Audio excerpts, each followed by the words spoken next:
Hi. இன்னைக்கு நம்மளோட ஃபேமிலியில இருக்கவங்க யாருக்கெல்லாம் விஷ் பண்ண சொல்லியிருக்காங்கன்னு வாங்க பார்க்கலாம். ஃபர்ஸ்ட் வந்து அதித்தி அப்படின்ற பாப்பாவுக்கு செகண்ட் பர்த்டே அப்படின்னு சொல்லிட்டு அவங்களோட அத்தை வந்து விஷ் பண்ண சொல்லியிருக்காங்க. என்னோட தம்பி பொண்ணுக்கு விஷ் பண்ணுங்க அப்படின்னு சொல்லியிருக்காங்க ஆத்தூர்ல இருந்து. ஹாப்பி பர்த்டே அதித்தி தங்கம், நீங்க எப்பவுமே வந்து ஹாப்பியா இருக்கணும். அடுத்தது தரணி அப்படின்ற சிஸ்டர் வந்து அவங்க அம்மா கல்பனாவுக்கு வந்து பர்த்டேன்னு சொல்லி விஷ் பண்ண சொல்லியிருக்காங்க.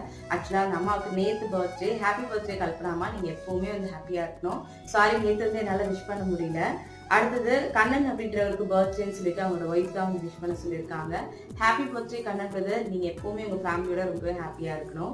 அடுத்தது அனன்யா அப்படின்றவங்களுக்கு பர்த்டேன்னு சொல்லி விஷ் பண்ண சொல்லியிருக்காங்க. ஹாப்பி பர்த்டே அனன்யா, நீங்களும் எப்பவுமே உங்க ஃபேமிலியோட ரொம்ப ஹாப்பியா இருக்கணும். அடுத்தது சந்தியா அப்படின்றவங்களுக்கு பர்த்டேன்னு சொல்லி விஷ் பண்ண சொல்லியிருக்காங்க. ஹாப்பி பர்த்டே சந்தியா, நீங்களும் எப்பவுமே உங்க ஃபேமிலியோட ரொம்ப ஹாப்பியா இருக்கணும். இன்னைக்கு பர்த்டே வெட்டிங் டே செலிப்ரேட் பண்ற எல்லாருமே ஹாப்பியா இருக்குன்னு சொல்லிட்டு எல்லாருக்கும் ப்ரே பண்ணிக்கலாம். மறுபடியும் நாளைக்கு வாழ்த்துக்கள் பதிவுல பார்க்கலாம். தேங்க்யூ.